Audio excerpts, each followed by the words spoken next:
ఎప్పుడు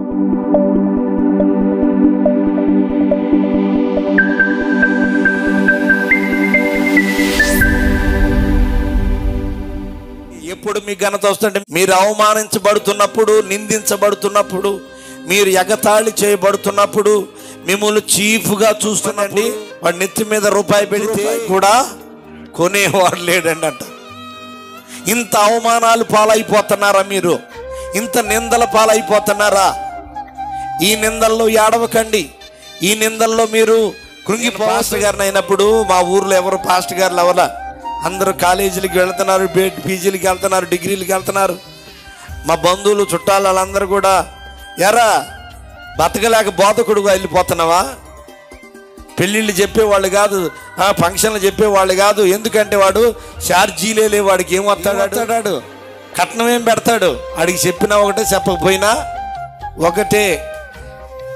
ఎవరన్నా సెంటర్లో కలిసినా, ఊర్లో కలిసినా, ఆ టౌన్కి వెళ్తే బంధువులు ఎవరైనా కలిసినా, అయ్యో నీ బతుకెట్టు అయిపోయిందారా? బైబిల్ ట్రైనింగ్కి వెళ్ళావా? పాస్టర్ అవుతున్నావా? ఏంటి జోలి పట్టుకుని అడుక్కుంటావా? ఎన్ని అవమానాలు భరిస్తే కానీ ఒక ఘనమైనటువంటి స్థితి రాలేదు ఈ రోజు. ఎన్ని నిందలు, ఎన్ని ఉమ్ములు వేయబడ్డాం, కొట్టబడ్డాం, అవమానపరచబడ్డాం.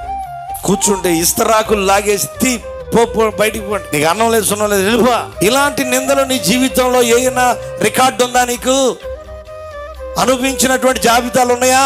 ఘనత కావాలి, ఘనత కావాలి, గొప్పతనం కావాలి, ఇల్లు బాగుండాలి, ఆరోగ్యం బాగుండాలి, నా ఒంటి నిండా బంగారం ఉండాలి, నా పేరు మోగిపోవాలంటే ఊరికి నా 10 మంది చేత అవమానపరచబడితే అదే 10 మంది చప్పడగొట్టి నిన్ను ఆహ్వానించి వేదిక మీద కూర్చోబెట్టి రోజు ఒకటి ఉన్నాయి. చప్పలు కొడుతూ ప్రభు నామని కనపడతాం. హల్లెలూయా. ఈ రోజు నుంచి దేవుడు అనుమతించాడు నన్ను అవమానించడానికి. యోసేపును చూడండి, అన్నదమ్ములు అవమానించారు, కలలు వస్తే అవమానించారు, దర్శనాలు వస్తే అవమానించారు, గోతులో పడేశారు, రాళ్ల దెబ్బలు తిన్నాడు, అంగి లాగేసుకున్నారు. మంచి పని చేస్తే పోతిఫర్ జైల్లో పెట్టాడు.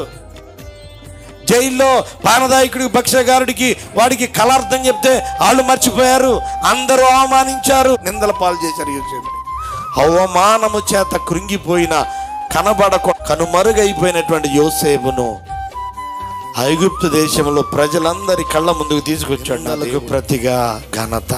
రాజుగారి యొక్క రథం ఎక్కించారు, రాజుగారు బట్టలు వేశారు, రాజుగారు బంగారము ఉంగరం తొడిగించారు, రాజుగారి యొక్క ముద్ర చేతికిచ్చారు. దేవునికి స్తోత్రం. ఐగుప్తు దేశం అంతా ఊరేగించబడు. కొంతమంది ఏం చేయ గింజుకొని బీక్కొని లాక్కొని చచ్చిపోతారు. నన్ను ఇంతలో మాట అంటాడా, నన్ను ఇంతగా అవమానిస్తా. నీవు ఫీల్ అయ్యావంటే ఆ అవమానానికి రిజల్ట్ వచ్చింది. నీ అధికారి నేను అవమానిస్తున్నాడా?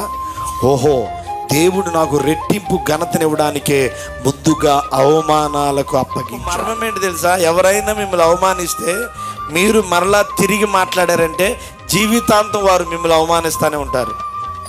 మిమ్మల్ని ఎవరైనా అవమానించినప్పుడు తలదించుకొని ఉన్నారనుకోండి, రెండోసారి వాళ్ళు అవమానించలేరు మిమ్మల్ని, వారే అవమానాలు పాలైపోతారు. దించుకుంటే చాలు. ఎక్కడైనా అవమానం జరిగిందని నువ్వు ఫీల్ అయ్యావా? నీకు ప్రమోషన్ సిద్ధంగా ఉందని నువ్వు హ్యాపీగా ఆనందించు. ఎవరిని ఆయన ఘనపరుస్తాడంటే నిందలను భరించిన వారిని ఆయన ఘనపరుస్తాడు మొదటిగా.